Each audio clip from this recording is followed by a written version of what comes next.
पाकिस्तान का कहना है कि भारतीय रॉ कई प्रकार के इंटेलिजेंस और कई प्रकार के एडवांस हथियार सीधे सीधे तालिबान को सप्लाई कर रहा है ताकि पाकिस्तान के खिलाफ इसका इस्तेमाल किया जा सके। लेकिन पाकिस्तान को शायद नहीं पता कि रॉ जो भी काम करती है इसके बारे में ISI क्या दुनिया की किसी भी सीक्रेट एजेंसी को पता नहीं चल पाता। जिसको चाइना का सपोर्ट है वो कभी नहीं चाहेगा कि हम अफगानिस्तान के साथ। तो ये सब चीज़ें हैं जिनकी भड़ास पाकिस्तान ने एक बार में निकालने की कोशिश की और भारत की रॉ को बदनाम करने की कोशिश की जा रही है।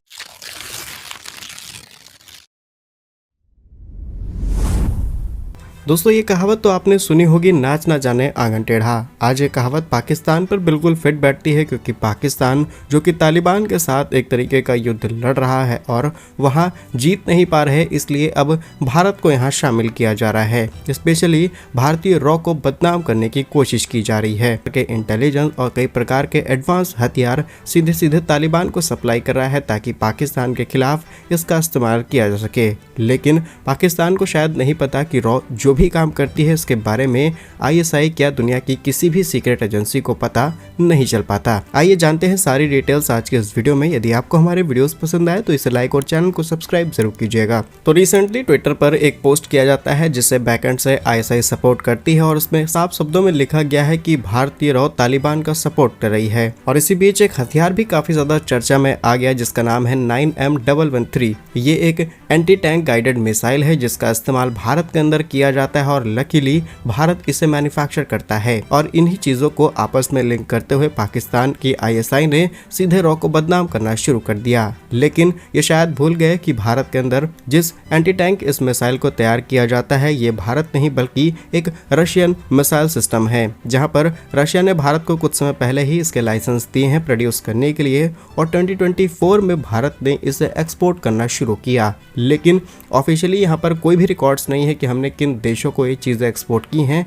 बिना कुछ सोचे समझे पाकिस्तान ने भारत का नाम लिया है। लेकिन पाकिस्तान की ये चाल सुनकर के आप हैरान हो जाएंगे क्योंकि पाकिस्तान ने कई चीज़ों की भड़ास भारत से निकालने की कोशिश की और ग्लोबल मीडिया में हेडलाइंस गेन करने की कोशिश की है। असल में बात यह है कि पाकिस्तान और तालिबान के बीच जो कॉन्फ्लिक्ट देखने को मिल रहा है इसे ग्लोबल मीडिया में हेडलाइंस नहीं मिल रही। तो पाकिस्तान ने सोचा कि कोई ना कोई तो तरीका निकाला जाए ताकि हेडलाइंस में बने रहे और कोई ना कोई देश इनकी मदद कर दे। इसीलिए इन्होंने दुनिया की बड़ी और ताकतवर अर्थव्यवस्था भारत का नाम लेना शुरू कर दिया क्योंकि भारत और पाकिस्तान के बीच सालों पुरानी दुश्मनी है। और कुछ इंपॉर्टेंट रीजंस की बात की जाए जिसकी वजह से ये कॉन्फ्लिक्ट हमें देखने को मिल रहा है। पहला रीजन है ब्रिक्स। आपको याद होगा कुछ दिनों पहले ही ब्रिक्स एक इंपॉर्टेंट समिट की जाती है जिसमें पाकिस्तान और टर्की जैसे देश रिक्वेस्ट करते हैं कि इन्हें ब्रिक्स का मेंबर बनाया जाए। लेकिन भारत जो कि ब्रिक्स का एक पुराना मेंबर है अपनी वीटो पावर का इस्तेमाल करते हुए पाकिस्तान को ब्रिक्स में मेंबर नहीं बनने देता। अब इस बात का बुरा पाकिस्तान को बहुत ज़्यादा लग जाता है लेकिन पाकिस्तान कुछ नहीं कर पाता। दूसरा रीज़न, पाकिस्तान को काउंटर करने के लिए भारत रशिया ने एक प्रोजेक्ट शुरू किया दैट इज INSTC यानी कि international north south transport corridor. ये प्रोजेक्ट भी दोनों देशों के लिए बहुत ज़्यादा इंपॉर्टेंट है बिकॉज भारत इसे डायरेक्टली सेंट्रल एशिया, यूरोप और रशिया को कनेक्ट कर पा रहा है। और सबसे बड़ी बात कि रिसेंटली यानी 2024 में ही दोनों देशों ने इससे कोल और ऑयल को इंपोर्ट एक्सपोर्ट शुरू कर दिया। अब पाकिस्तान इसमें इंपॉर्टेंट हिस्सा बनना चाह रहा था लेकिन पाकिस्तान को शायद किसी रीज़न या फिर भारत के प्रेशर की वजह से इससे बाहर कर दिया गया। तीसरा रीज़न, ईरान और पाकिस्तान के रिलेशन वैसे तो बहुत ज़्यादा अच्छे नहीं हैं लेकिन ईरान के अंदर तैयार किया गया चाबहार पोर्ट जिसमें भारत ने बहुत भारी इन्वेस्टमेंट कर रखी है अगले 10 सालों के लिए, ये कॉन्ट्रैक्ट भारत को मिल चुका है। और इसी बीच पाकिस्तान ने भी अपने कोस्टल एरिया पर कई पोर्ट्स बना करके तैयार किए, चाइना से इन्वेस्टमेंट ली, लेकिन सारी स्ट्रेटजीज फ्लॉप हो गई क्योंकि चाबहार पोर्ट भारत ऑन करेगा और डेफिनेटली भारत पर दुनिया को भरोसा है।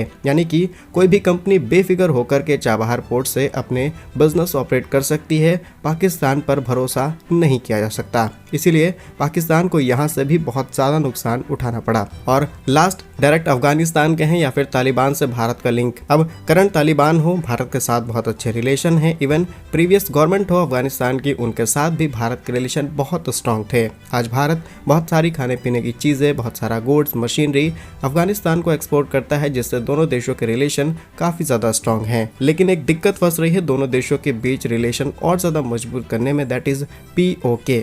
बिकॉज अफगानिस्तान चाहता है कि भारत और इनके बीच डायरेक्ट कनेक्टिविटी हो, जो कि पॉसिबल भी है काफ़ी हद तक, क्योंकि अगर दोनों देश डायरेक्ट कनेक्टिविटी में इन्वॉल्व हो जाएंगे तो जो चीज़ें हम अफगानिस्तान से इंपोर्ट कराते हैं, जैसे कि मिनरल्स, बहुत सारे इंपॉर्टेंट फ्यूल्स, जम्स, ये सारी चीज़ें हम आसानी से इंपोर्ट करा सकते हैं। और अफगानिस्तान को जो मेडिकल इक्विपमेंट्स, फूड, ये सारी चीज़ें हम एक्सपोर्ट करते हैं, इसमें भी हमें बहुत कम प्राइस के साथ एक्सपोर्ट्स देखने को मिलेगा। ओवरऑल दोनों देशों के बिजनेसेस को फायदा होगा, लेकिन पाकिस्तान बीच में कांटा बन करके दोनों देशों को बिजनेस करने से एक तरीके से रोक रहा है। और पाकिस्तान, जिसको चाइना का सपोर्ट है, वो कभी नहीं चाहेगा कि हम अफगानिस्तान के साथ डायरेक्ट कनेक्ट हो जाए, बिकॉज अफगानिस्तान जैसा ही हम पहुंचे, डायरेक्ट रशिया और सेंट्रल एशिया, इवन यूरोप तक हम डायरेक्ट कनेक्ट हो जाएंगे।